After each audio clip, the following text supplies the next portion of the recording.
नक्की वाढवायची, हळूहळू वाढवायची. हा फास्ट जागे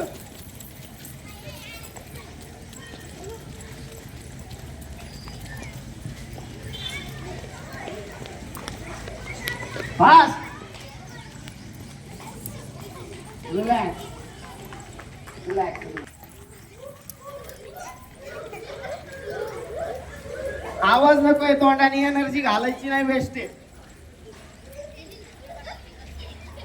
हे बा जागे जाऊ द्या वर.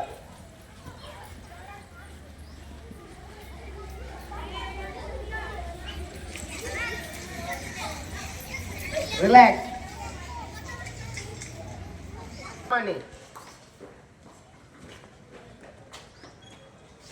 मी काउंटिंग करतो आता. 1 आता अँटी क्लॉकवाईज. हा 1 2 3 4 5 6 7 8 9 10. आता क्लॉकवाईज पुन्हा. 1 2 3 4 5 6 7 8 9 10. लक्ष समोर. त्यानंतर 1 पूर्ण फिरायचे. 2 हे बा मी कसे फिरवतोय. 3 कानाला स्पर्श झाला पाहिजे. 4 5 6 7 8 9 10. रिलॅक्स. आता बघा, आता ज्या आपण हालचाली केल्या मुलांना बघा, या हालचालीच्या महत्त्वाच्या असतात. आवाज आता तुम्हाला वयोगट 30 नंतर सर्वायकलचे म्हणजे मी मागचे सांगितलं म्हणजे मानेचे 7 मणके असतात.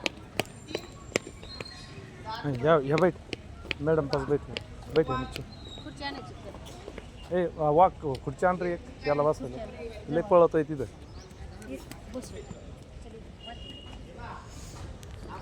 समजा याचे 7 मणके असतात. इथून चालू होतात तर इथपर्यंत हे 7 मणके असतात आपल्या शरीराचे.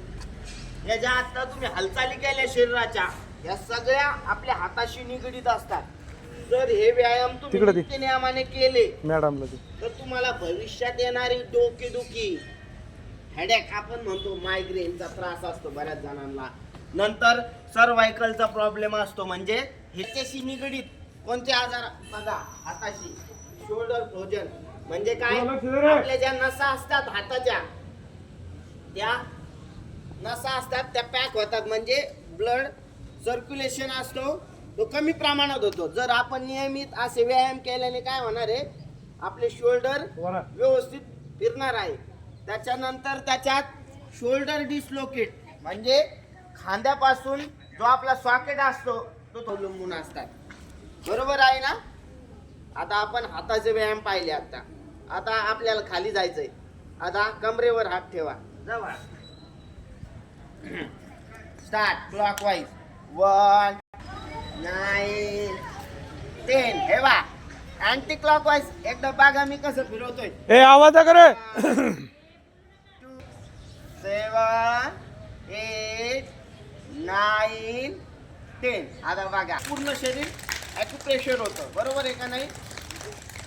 आणि तुम्ही खरोखर म्हणजे या गोष्टी शिकल्या पाहिजे. बरोबर आहे. आता कमरे बसून 1 2 3 4 5 6 7 8 9 10. Anti clockwise 1 2 3 4 5 6 7 8 9 10. त्याने आपली हालचाल योग्य पद्धतीने होते. आणि जो 9 10. हे बघा आता पुन्हा फिरा. 1 2 3 4 5 6 7 8 9 10. आता ह्या झाल्या सूक्ष्म हालचाली. कुठलाही व्यायाम करताना किंवा सर्वप्रथम आपण डावा पाय खाली, उजवा पाय वर घ्यायचा आहे. गुडघ्यापाशी पाय ठेवून नजर समोर आणि वृक्षाप्रमाणे उभा राहायचंय. याला काय म्हणतात, वृक्षासन. याने आपल्या शरीराला स्थिरता प्राप्त होते. काय आणि आपल्या शरीराला काय होते बघा, तुम्ही हालचाली करतात म्हणजे तुमचं शरीर तुमच्या कंट्रोल मध्ये नाही, बरोबर आहे का नाही? तुमची बॉडी तुमच्या कंट्रोल मध्ये नाही. एकदम सोपं आहे. आणि असं काय नाही असाच पाय ठेवा तिरका, एकदम फक्त पाय सरळ, नजर समोर. याने काय फायदा होतो? तुमची उंची असते, उंची आपली वाढ आहे म्हणजे याला खूप मदत होते जर ताडासन नियमित केलं तर. बघा हे बा, नजर समोर, श्वास घेत वर हात घ्यायचे आणि विशिष्ट ठिकाणी थांबल्याच्या नंतर श्वासावर लक्ष केंद्रित करायचंय. मंद गतीने श्वास घ्यायचा आहे हे बा आणि थांबायचंय. वेगळं करायची गरज नाही. पुन्हा एकदा करा हे बा, हे बा ताडासन. आता योगाच्या सुद्धा स्पर्धा निघू राहिल्या. तुम्ही जर व्यायाम नाही केला तर येणारा काळ इतका भयंकर राहणार आहे. माझ्याकडे 18, 16 वर्षाचे पेशंट येतात. आमचे मणके दुखतात. का दुखतात? हे कशाच्या कमतरतेने होऊ राहिले? शरीरात व्यायामाचा अभाव, योग्य बैठक नाही. कधी पण बसताना सरळ बसायचंय. देशमुख काय झालंय? सरळ उभा राहा, लक्ष इकडे द्या. कधी उभा राहताना सरळ उभा राहायचा आहे. आपलं 90 अँगल मध्ये. खाली बसल्याच्या नंतर सुद्धा तुम्हाला काय सांगितलंय? सरळ रेषेत बसायचं. असं कुबड खाल्ल्यावानी म्हणजे असं बसायचं नाही. त्याने काय होतं? आपला जो पोस्ट उजवा पाय डाव्या पायापाशी घ्यायचा तिरका आणि या बा गरुडाप्रमाणे चोच म्हणजे हे बा याने काय होती? आपली बॉडी पिळदार. गरुडासन. नजर समोर हे बा, पुरे दोन्ही खांद्याला स्ट्रेच बसतोय. हे बा आपले जे शोल्डर आहे याला स्ट्रेस होतोय का नाही? ताण पडतोय ना? गरुडासन. हे बा असे असे पाय या पद्धतीने. जे तुम्हाला आपले स्वतः आहे, काही न केलं नुसतं सूर्यनमस्कार जरी केला तर भरपूर झालं.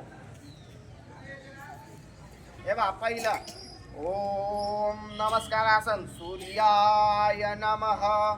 हे बा पुढं हात लावलाय मी, अनाहत चक्र, नजर समोर, ओम सूर्याय नमः. दुसरा नमस्कार, ओम भास्कराय नमः. ओम भानवे नमः.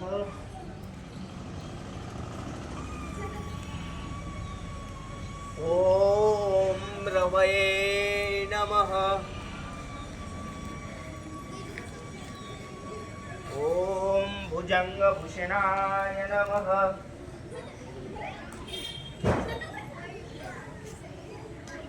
ओम मित्राय नमः.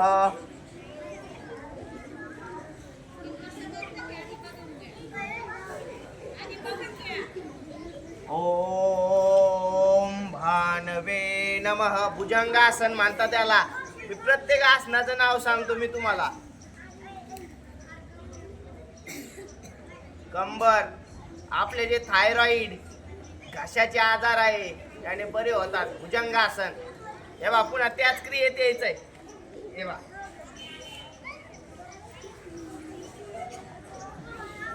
ओके. आता हे बा